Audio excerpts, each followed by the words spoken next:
Hello and welcome to this Fall of the Wall special on DW-TV. I'm Heather Delisle. And I'm John Berwick. We're covering the anniversary for you live from our studio here at the Brandenburg Gate, where most of the important events have now ended. As you can see, a new day is dawning here in Berlin, but last night the square behind us was packed with people remembering that moment 20 years ago when on the 9th of November 1989, the Berlin Wall came crashing down, an event that would change world history forever. Ironically, of course, Heather, it happened because of a misunderstanding, an ambiguous statement at a press conference which the Western media interpreted as meaning that East Germany had opened its borders.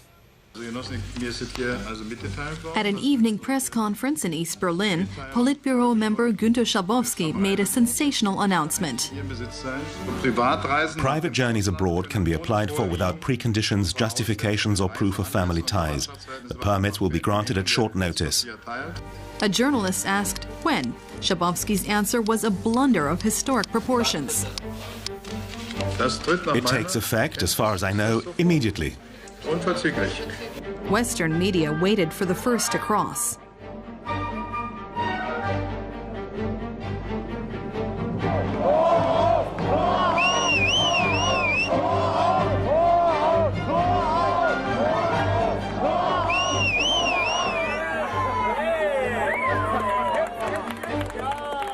And it didn't take long.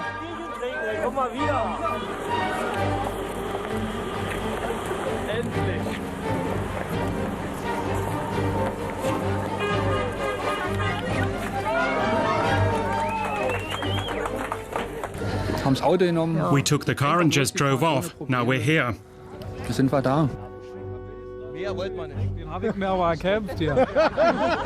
I'm keeping this to show my grandchildren.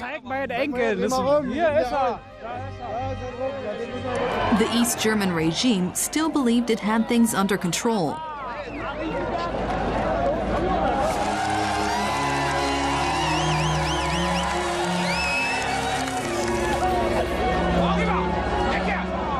But it was mistaken.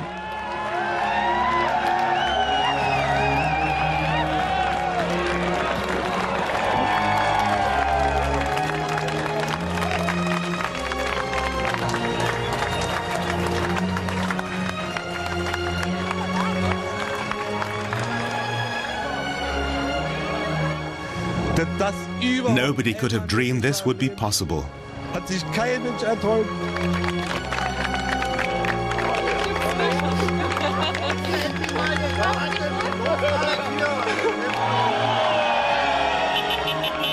They were off to a foreign land on the other side of town. Who'd have thought? In the East, nothing lasts 50 years, not even the wall.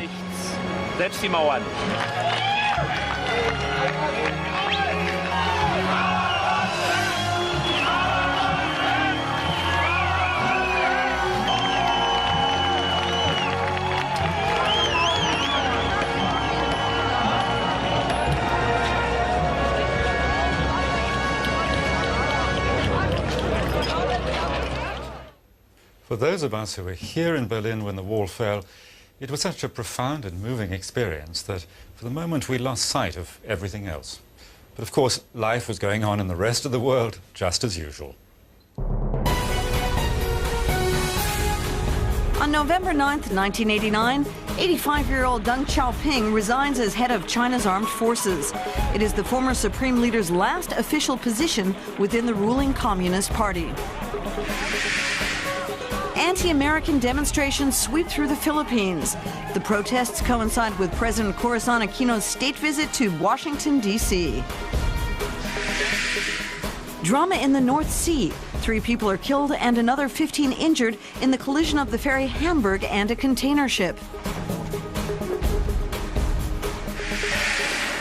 At 7:30 p.m., the television network ZDF broadcasts its wildly popular quiz show, The Grand Prize, featuring host Wim Töke. 40% of West German TV viewers tune in.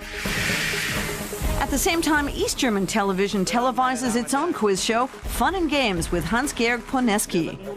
Wholesome family entertainment. The weather in Berlin on November 9th, 1989, light rain with intermittent sunshine and an average temperature of 6.6 degrees Celsius.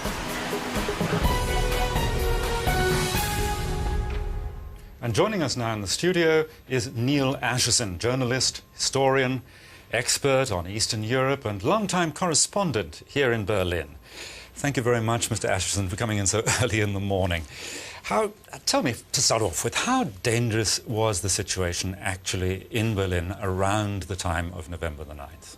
I think it was dangerous, more so than we now remember. It seems inevitable. It wasn't. The chaos of the press conference, which accidentally almost opened the wall, showed something else. What it showed was that nobody was really in control, and the situation at the border could have exploded. It might have gone the other way. Somebody might have opened fire. Somebody might have panicked. The crowds at the bridge might have suddenly lost patience and shoved and charged. Anything could have happened. So everybody is so lucky that it went the way it did. It might not have been peaceful. The British weekly magazine The Economist, in its current issue, makes a statement that for me is quite an extraordinary statement, an assessment that the fall of the Berlin Wall, which of course then led to the whole process, or was part of the process of Eastern Europe being integrated into Western Europe, it describes it as the greatest leap forward in economic history. How do you view that assessment? No, I think that's an extraordinary comment. This is about freedom. It's not about market economies, primarily. Yes, sure, market economies in an extraordinarily raw, untreated form were enforced on Eastern Europe and, of course, Central Europe, including Eastern Germany in a way, but with rather disastrous results. But basically, that's not what it was about.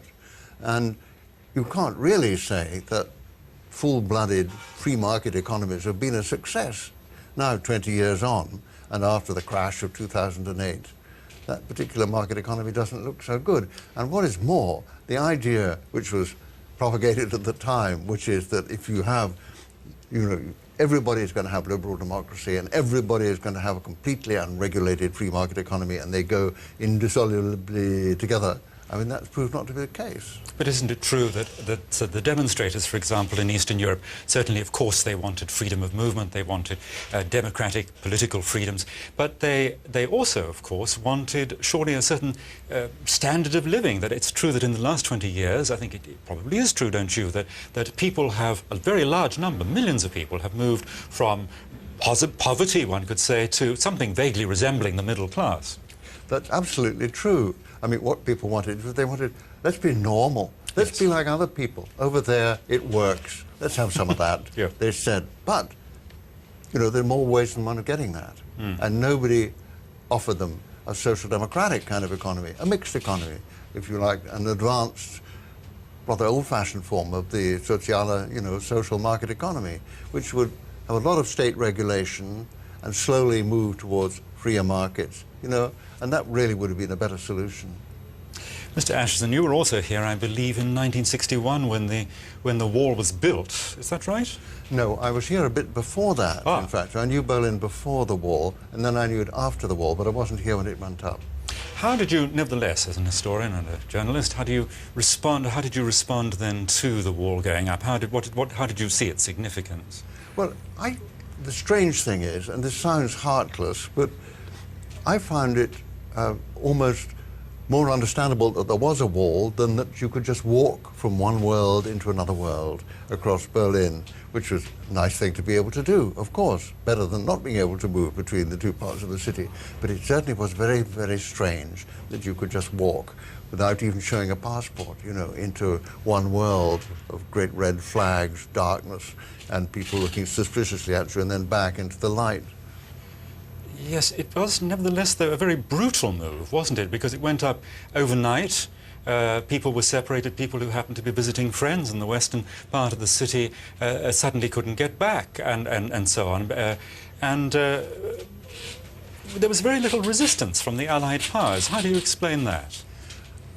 It certainly was absolutely brutal thing to do. It was a sort of coup d'etat, really, carried out, by the East German leadership against its own people.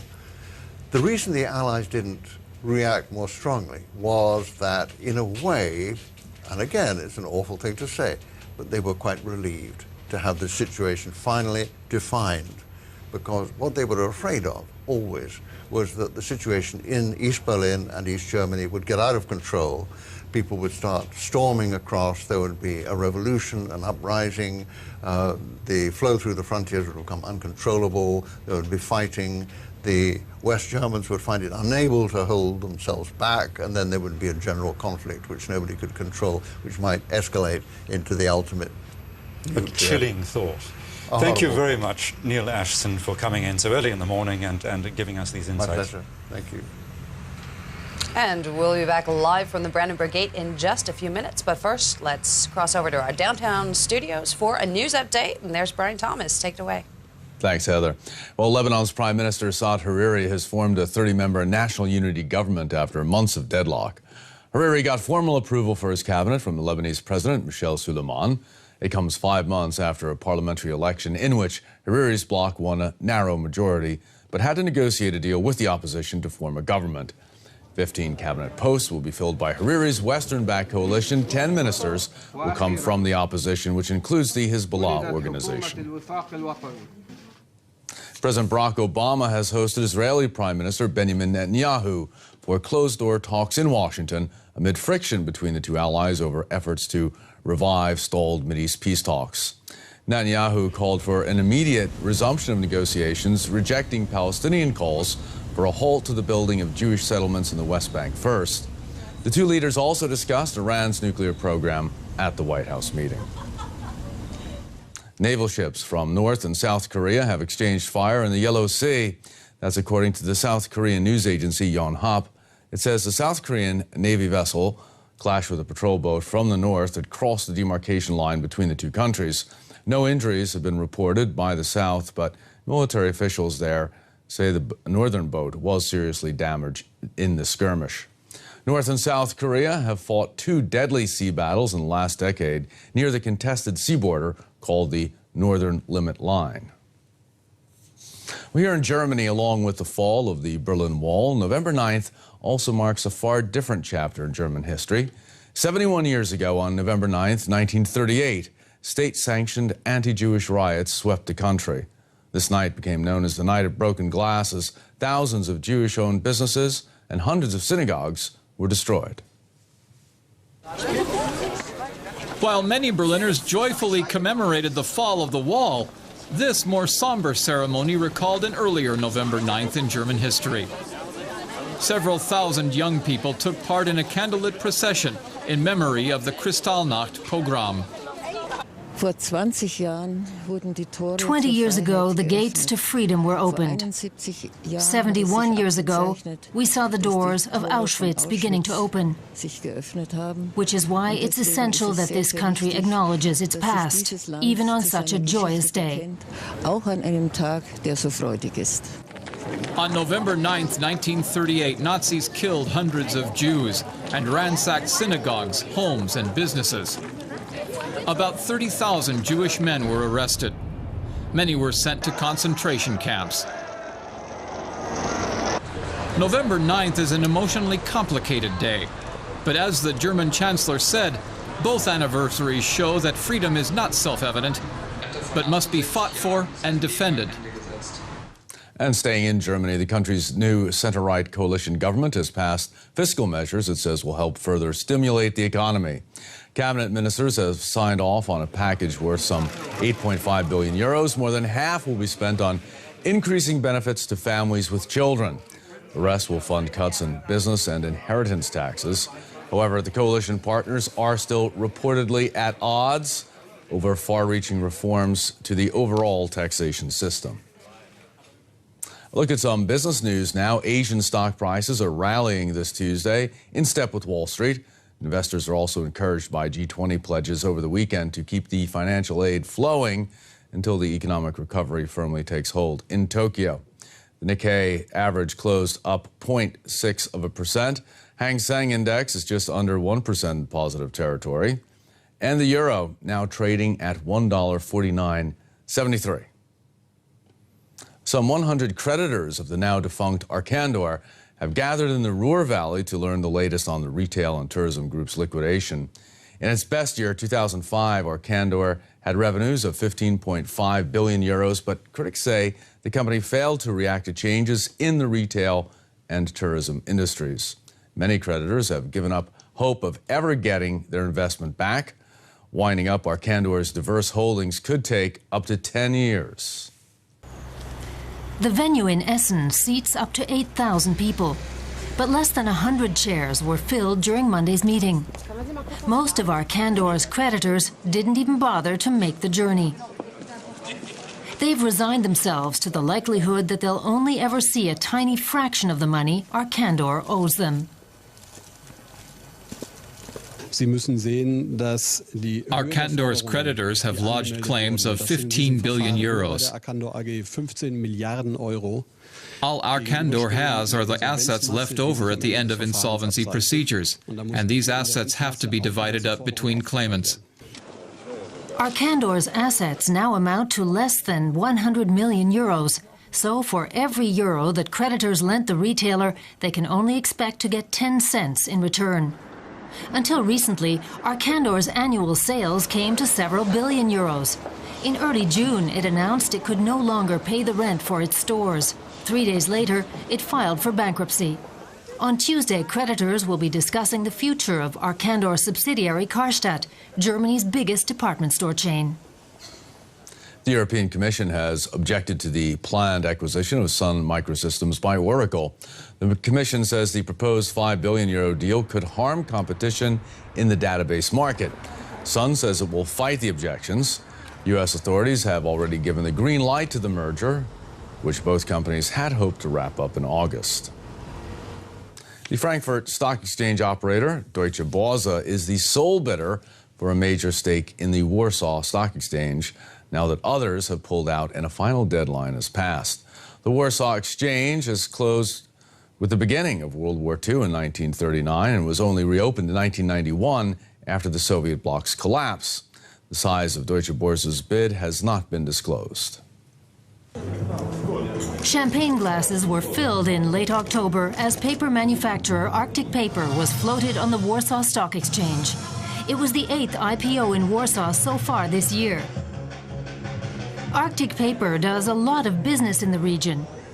Like many of the 376 companies traded on the Warsaw Exchange.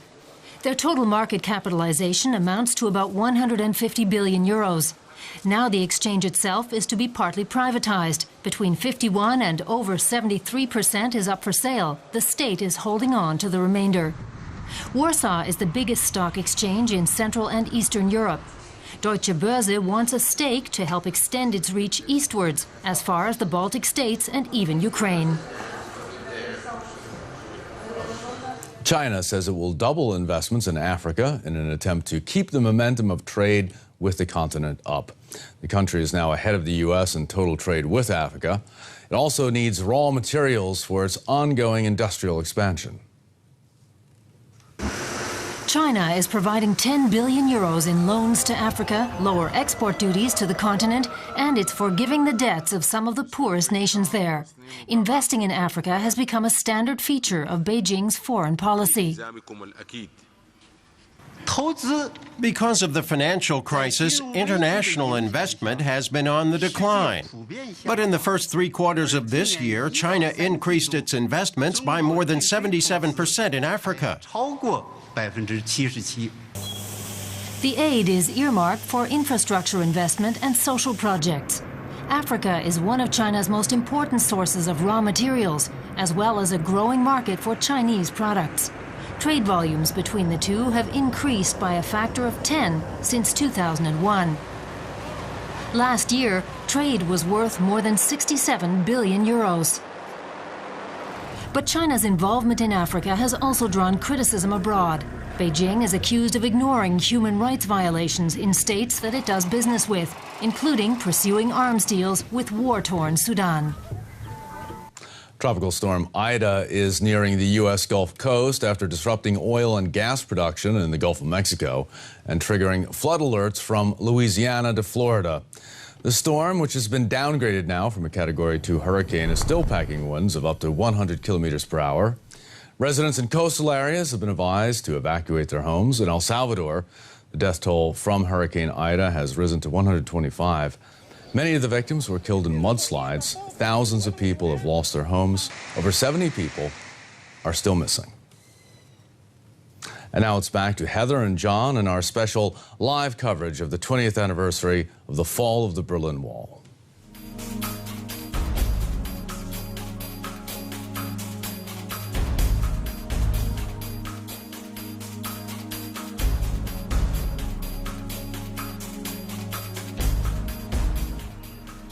Welcome back to our special programming on the 20th anniversary of the fall of the wall. Yes, Deutsche Welle has been bringing you 24-hour coverage of the events of this anniversary, and a new day is now dawning here in Berlin. Heather, there's been a lot going on.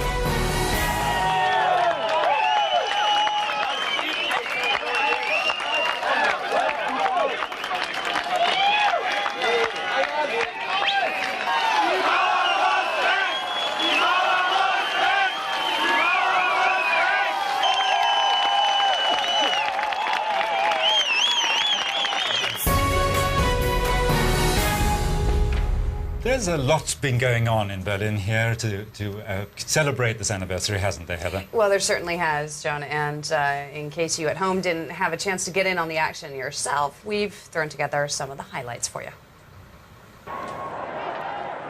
In one of Monday's highlights, Lech Wałęsa, the former Polish Labour leader and later president, knocked over the first of 1,000 giant dominoes representing segments of the wall. The gesture recalled the uprising by the Polish Solidarity movement, which set in motion the revolutionary events of 1989. Earlier, there was a celebration concert.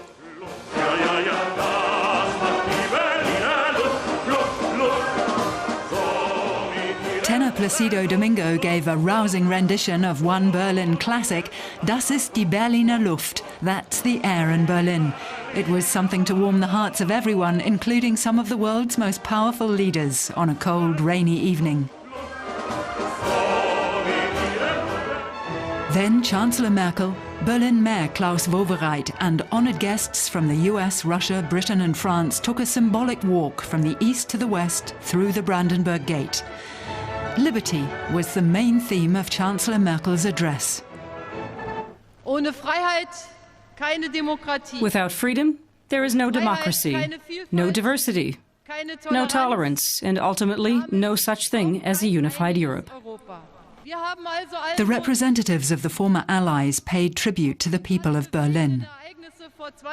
We must pledge ourselves to work together to advance freedom beyond its current frontiers, so that people everywhere are afforded the opportunities to pursue their dreams and live up to their God-given potential.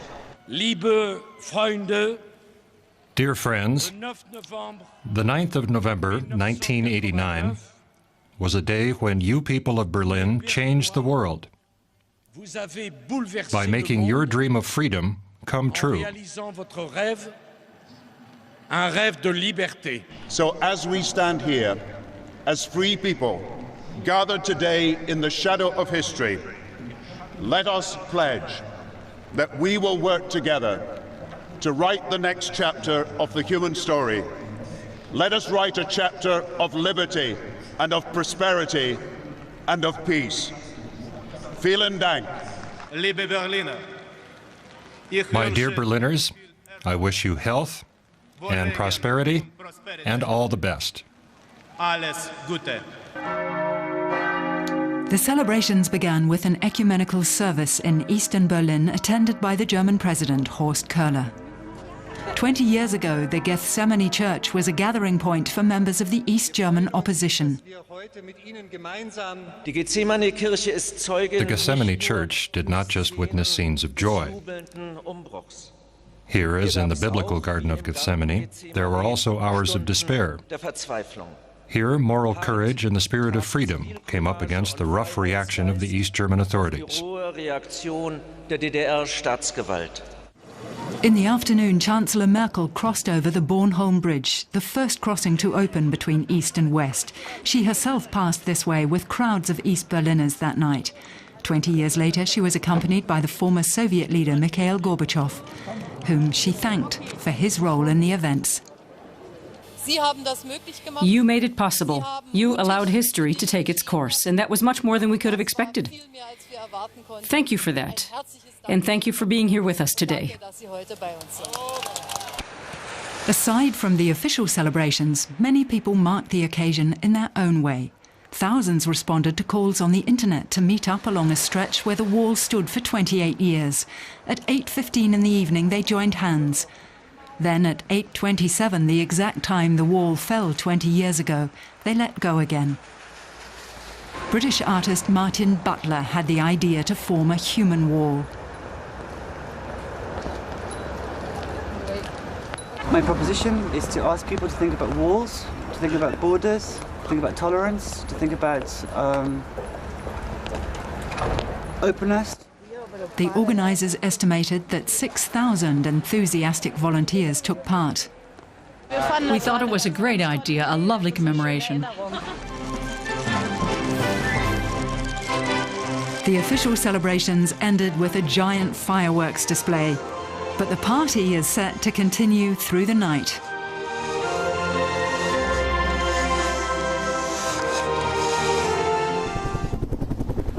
Our reporter Alan Hoagland is standing by at Checkpoint Charlie, which was the Allied crossing point in downtown Berlin. Alan, the 10th of November was, of course, the first day after the fall of the wall 20 years ago. What's Checkpoint Charlie like now? How has it changed?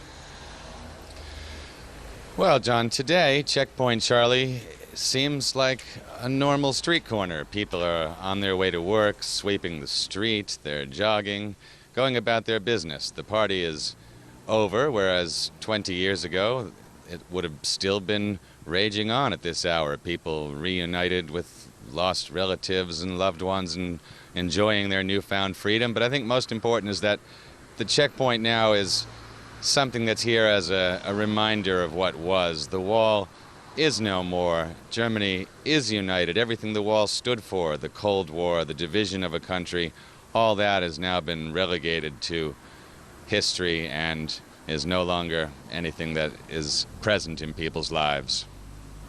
Alan, our coverage of the events is coming to a close. Would you like to sum up for us what has been the atmosphere of this 20th anniversary? Well, it's been a wonderful atmosphere, and I think it was a very important event to mark. You know, 20 years ago, people experienced the celebration of a lifetime, if you will. Their lives changed forever. For a time, it seemed that all their other problems were forgotten. They were only concentrating on the jubilation that they were experiencing at that moment. And then, of course, life went back to normal, and their everyday problems, as they are for all of us, were once again present. But I think this celebration was a reminder to them that whatever is going on in their life, the wall is gone, Germany is united, and because of that, whatever they're going through, it's somehow better than it would have been if the wall hadn't fallen 20 years ago. Well, Alan, as you said, life is returning to normal, or has returned to normal. You've been working hard, you've been up all night. Go and have some breakfast. Thank you, John. Well, Berlin has always been considered a mecca of pop music. The divided city proved a huge draw for both major artists and those who had yet to become chart toppers. Our next report looks at some of the hits spawned right here in the German capital. In West Berlin, the wall became a canvas for countless music videos in the 1980s, thanks to its powerful symbolism. The Kreuzberg district bordering the wall during the Cold War evolved into a centre of anti-establishment culture. Singer Rio Reiser, frontman of Kreuzberg-based Tornsteiner Scherben, used the wall there as a backdrop for the video accompanying a satirical hit imagining him as the King of Germany.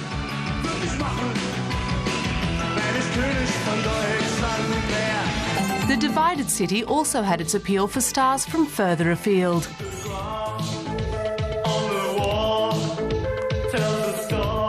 Berlin's melancholic image was perfect for the sound of Depeche Mode. The British electronic band came to West Berlin to record material, but also to use the city as a backdrop for their Everything Counts video. Demise, the wall became a frequent music video motif symbolising change and freedom. A West Berlin youth choir was sampled together with famous soundbites in a track dedicated to Berlin and there being no walls in its heart.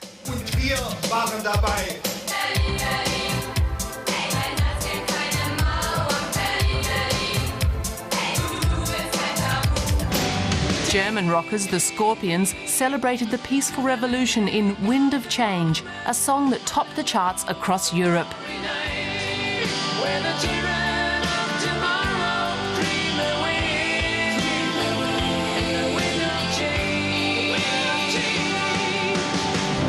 A year later, Irish rock giants U2 released the global hit single One. The song was produced in Berlin, as was the memorable video, featuring the East German Trabant, cars that had become an iconic part of reunification. And we're joined now in the studio by journalist Connie Rudat. Connie, back before the wall came down, you worked as an interpreter and a tour manager in East Berlin and East Germany. What was that like? Well, it was a very interesting time, I have to say. It all started in March 1987, or in 87 in general, when Berlin celebrated its 750th anniversary. By the way, both parts, East and West. And my agency was asked, do you have an interpreter who could help translate for rock bands or work as a tour manager? And I was hired, and I was just lucky, very lucky. And it was a great time for me. It was my sort of window to the West, you know, to tour with those bands and work with them. That was amazing. Well, rock stars are notorious for their outrageous demands in some case. How hard was it to fulfill these requests and these demands that they had in a country that essentially couldn't fulfill them? Well, one point was, of course, they had their own catering crew here. It was amazing what stuff they brought with themselves. They didn't have to buy this in East Germany. And since most of the concerts took place in East Berlin, they simply went west and bought it in the West. And I have to say, I was sometimes even asked, Connie, where can we buy drugs? And I said, I don't know, not in the East. East Berlin? Where? No way, you know. For the basics, I mean, you could buy basic stuff, food in the supermarkets. That wasn't a big problem, so I could point them to those places. But otherwise, they simply went west and got it from there. By spending so much time with these people, did it make you want to escape to the West? Did that thought cross your mind? No, it didn't cross my mind, because I thought somehow that was a very special opportunity for me to work with them here. Of course, it was always a bit sad when they crossed the border to give concerts in West Berlin. I had to stay here. I couldn't, you know, accompany them and go with them and work there. But I was, in those days, quite happy with the job which I was doing here, and no, it didn't cross my mind to leave to the West. Now, everything changed when the wall came down. What changed for you? Well, the main thing that changed for me, I moved from East Berlin to West Berlin. I found my husband, who is West German, and so that was very new for me. And of course, the traveling thing. I was always longing for traveling. Working as an interpreter, especially for English, I never had a chance before the wall came down to travel to an English-speaking country. And not only that I can now travel, but I even worked in England, I worked in New York, and all these opportunities were just fantastic. And I'm so glad I was young enough to enjoy all this and to get these chances and opportunities. Yeah. Well, even getting the training as an English interpreter must have been something quite extraordinary. We've heard stories from people tonight who said, you know, their mother was an English teacher. She wasn't allowed to actually practice her profession. Indeed, indeed, you say it. I was often asked by English native speakers, where did you learn your English? And I said, well, we basically learned it in a laboratory from tapes. We had a few native speakers at university, teachers who taught us, but otherwise it was from tapes, tapes, tapes. Listening to tapes, repeating. Well, later, of course, when I really worked with English-speaking people from all different countries, Africans, Indians, you know, I had to cope with so many different dialects and accents, but most of it I picked up from the people I worked with. And where were you and what were you doing? I have to ask this You mean question. that special night? I have to ask this question, that special night. In fact, I was translating, a simultaneous translator at a conference called Looking East, where Western managers were invited from the music business to discuss with Eastern managers, authorities, how can we explore the Eastern German and Eastern European market in the music business. I mean, the main problem was that the Eastern Bloc and East Germany in particular didn't have the hard currency to pay for all this. And this conference ended that particular night with a fantastic cultural program, a crossover concert of classical and rock music. And some friends, roadies I knew from previous interpreting assignments, asked me, Connie, did you hear that? The wall came down. Chabovsky said, we can all go west now. I said, no, I don't believe it, I don't believe it. And since I was a single mother, my little son was at home alone, and I was tired from constant interpreting for 2 days in the booth. So I thought, no, I better go home and watch television. And then I saw those pictures on television, and I just couldn't believe it. I mean, I was in tears, tears of joy and happiness, of course. And so I watched it mainly from home, but I think all night. Yeah, it is a night to remember. Connie Rodat, thank you so much for joining us here this morning. A pleasure. Thank you. Well, it seems like everyone, as we just heard, has a story to tell about where they were and what they were doing when that news first came through. We sent our reporters out to speak to a few people about how they experienced the fall of the Berlin Wall. I was on an African island, and our taxi driver, who couldn't speak proper English or French, said something that sounded like the word wall. And I said, yes, we have a wall. And then he tried again, and we couldn't believe our ears. Right away, we went to the next bar and called home. Of course, it was quite an experience there, too. I was in Bonn at home. I was working and basically was completely unaware of what was happening. Then a friend from Seattle called me, an American friend, and he said congratulations. Now all our dreams have come true. I was listening to the news late at night, and I suddenly saw people streaming toward the wall at the Bornholmer Straße crossing, and they were hugging each other, and I couldn't believe it at all. I would have never gone there myself, because I thought there was no way it would end peacefully. And I didn't want to leave the children alone because of the danger that something could happen to us. In that particular night, we played a club in West Berlin together with a few colleagues who later founded Rammstein. We were Easterners, but we had a work permit for being in West Berlin, and 1 or 2 hours before midnight, Easterners came in and waved their ID cards and cheered that the wall was open and everybody's dancing at the Brandenburg Gate, and we couldn't believe it. And then we went to a border crossing nearby and saw a huge party and actually got very drunk, and the rest I cannot remember. Well, once the wall fell, many East Germans knew they would never return home. But once in the West, many of them found themselves without a home, a job, or any means to support themselves.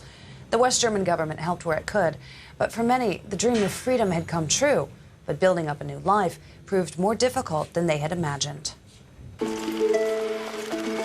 These suitcases were all they took with them to start their new lives. In September 1989, these East German refugees arrived in West Germany via Hungary through a hole in the Iron Curtain. The first impression was really overwhelming. No one should be kept from seeing this. And from seeing it legally. People shouldn't be chased down by our East German state. They should treat us like human beings and let us travel. And if you're not locked in, you don't need to flee. At first, the migrants stayed in transit camps like this one in Gießen. A fresh start and a chance to work and a place to live. Help wanted ads were already popping up around the camps. The human tide from east to west continued unabated. Weeks later, thousands of East Germans arrived through the West German embassy in Prague, a catastrophe for the communist regime. The East German state worked feverishly to craft new travel laws. Then came the historic events of the 9th of November. Suddenly, the borders were open, and East Germans were finally free to travel back and forth. But more and more opted to leave the country for good. They were frustrated and unsure of what would happen next in East Germany. And they were willing to take a chance on a better life in the West. It took a while to decide. I'm married. I left my 2 children and my wife behind. They have a flat in Görlitz, but my wife still can't make up her mind. I think you have to look beyond that. I don't expect that things will change overnight. In 1989, more than 340,000 East Germans relocated to the West, most of them in November. Setting up additional camps was the only way authorities could control the westward flood of people. For many, cooped up in cold, provisional quarters, all that remained of the life they'd left behind was their old Trabi car. And standing by at the Bridge of Spies, the Glienicke Bridge, is our reporter Simon Young. Simon, how are you holding up there? Good morning. Good morning, Heather. Yes, the Bridge of Spies, Glienicke Brücke. It's cold, and that's appropriate to this quintessential Cold War setting. This bridge, which in Cold War days didn't just span the River Havel as it still does, it was a place where East and West met, except that it was in general impassable for almost everybody except a very few diplomatic and military personnel from the Western Allies, and they used this bridge when they wanted to cross. They had missions, military missions in East Germany where the Soviet forces were stationed, and one member of the British military mission to the Soviet troops in East Germany is here with me this morning still. Robin Greenham, thanks very much for being here with us today. First of all, what I'd like to ask you is about 1989. What do you remember of the 10th of November when this bridge was finally opened after having been closed for so many years? Well, it was a huge surprise. I was in West Berlin at 5:45 on the 10th in the evening, and we got a call from the Mission House warrant officer here in our house in Potsdam, and he said that Soviets had told us that they're opening the bridge at 6 o'clock, in other words, 1800. So I slammed all my office drawers to and jumped in the car and got down here by about 6:15. By which time all hell was let loose. Similar stories to what we'd seen in West Berlin the day before. And what were those scenes? Was it scenes of joy, or were people still amazed that they were able to cross the bridge? I think it was both. It was incredible. There were Westies, if I may use that expression, West Germans here, with champagne and Sekt greeting the Potsdamers and others who had come across the bridge. There was a long queue of cars as far as we could see, not very much movement because there were so many people around you could hardly move, and everybody was absolutely beside themselves. They were kissing, there was kissing and hugging and all the rest of it. Strange people kissing and hugging one another. It was fantastic. Right. Now, this bridge was known as the Bridge of Spies because the Cold War superpowers exchanged spies 3 times across this bridge. But there were other reasons as well. You yourself were involved in reconnaissance missions in East Germany, checking up on the Soviet military. You were telling me just now that in one occasion you found a bullet shot into the back of your vehicle. Tell us about that kind of story. Well, there were always times, I mean, the mission's job, whether it was the British, American or French mission, was to keep an eye on what was happening on the other side of the wall. And in so doing, be able to reinsure our own force commander-in-chief that actually, say, a troop movement, a large troop movement, which he hadn't seen before, wasn't in fact getting ready for an attack on West Berlin or anywhere else on the West Germany, but in fact was a perfectly routine maneuver that the Soviets did every autumn or something like that. And in carrying out that task, obviously we had moments where our job was easy, where we had, say, a good bit of distance between the two of us and them, and we could see or photograph whatever it was was. And there were times that we actually had to get quite close to do that. When we got close, sometimes that itself became a bit dangerous. Right, so you were very well aware that the Soviets were stationed here not very far away. When this bridge was opened, were you quite sure, was the British military quite sure that Mikhail Gorbachev wasn't going to send in the tanks and intervene in support of the East German regime after all? Well, I personally believe that for some years that had been a myth. That was the case in the real bad days of the Cold War, I think, and justifiable reaction to it. But in this case, I think we were just unsure what the reaction of the Soviet forces in East Germany was going to be to this extraordinary event. And obviously there's an element of danger there. You know, a quick reaction to something might be the wrong reaction. And so we did our best to keep the chain of communication open and to keep them informed as to what was going on, and as it were, try and tackle this problem together. Well, thank you very much, Robin. Fortunately, as we all know, the 9th of November and the 10th of November here at the Glienicke Bridge was a peaceful revolution in East Germany. Later today, the preparations are going on now. There will be celebrations here with music, dancing and bands from Russia and America performing here to mark this too, a small part of the story of the fall of the Berlin Wall. Back to you in the studio. All right, Simon Young there for us, live from the Glienicke Brücke. Thank you very much, Simon. 500 Meter, mehr ist das nicht. 500 Meter eine Freiheit, ich weiß es nicht. Zum ersten Mal? Natürlich, das ist das erste Mal. Wir konnten noch nie. Wir wollten immer, haben versucht und es ging nicht. Auf einmal, wir sind hin. Wie findet ihr den Empfang hier, wie die Leute euch aufnehmen? Bombastisch, also besser geht's ja, also keine Worte. The fall of the Berlin Wall marked the end of the Cold War and changed the face of Europe. Since then, 10 more countries have joined the EU, and you can now travel from the Baltic to the Mediterranean without even showing your passport. How is the event seen by our European neighbours? The Italians, for instance. Azzurro, il pomeriggio è troppo azzurro, è lungo per me, mi accorgo di non avere. Penso che è una bella cosa per I tedeschi. It was a wonderful day for all Germans. All those families who had been separated for decades. The fall of the wall stands for the rebirth of Europe, an impulse for cultural and economic growth.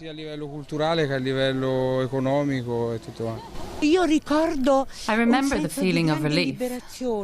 I was so pleased for the Berliners that now no one else would be shot dead amid barbed wire. I'm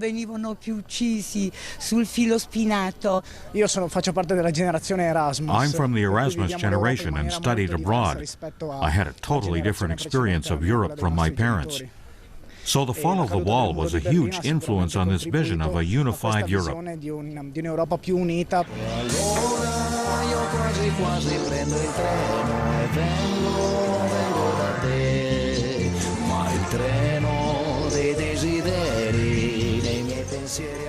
People from all over the world have been writing into us with their personal memories of what they were doing on the night of the 9th of November back in 1989. Here are some of the emails you've sent us.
Bitte, Sie können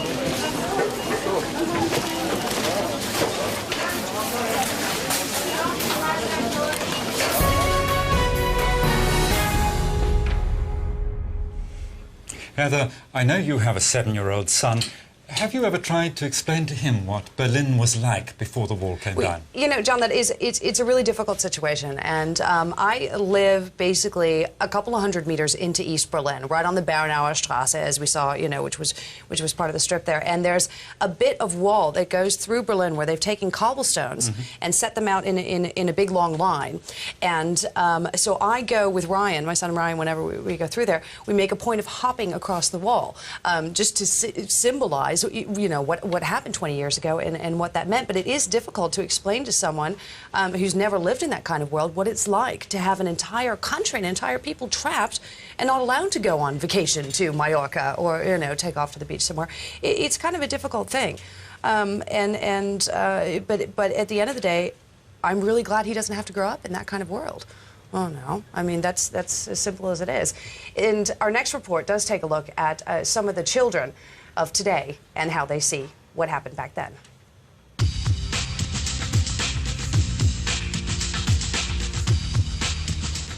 It was a wall through Berlin, right through. It was because of East Germany. They didn't want any more people to leave. I know it divided Germany and Europe. Families were split up.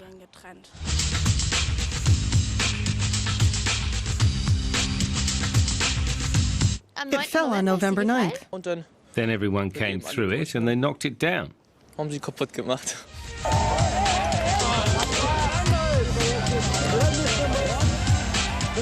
was a big party. Everyone was overjoyed. It was broken into pieces and spread across the world. We've got a little piece of the wall at home.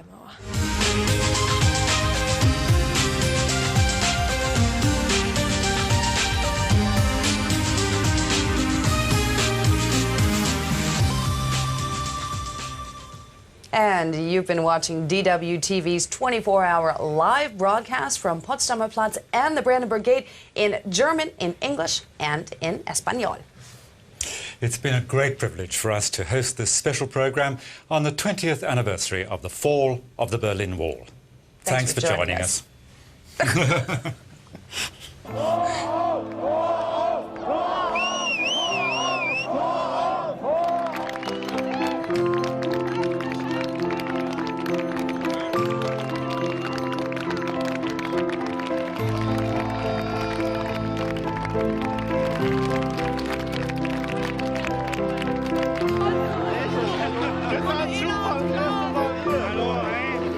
Hey, das will ich auch.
DWTV aus der Mitte Europas.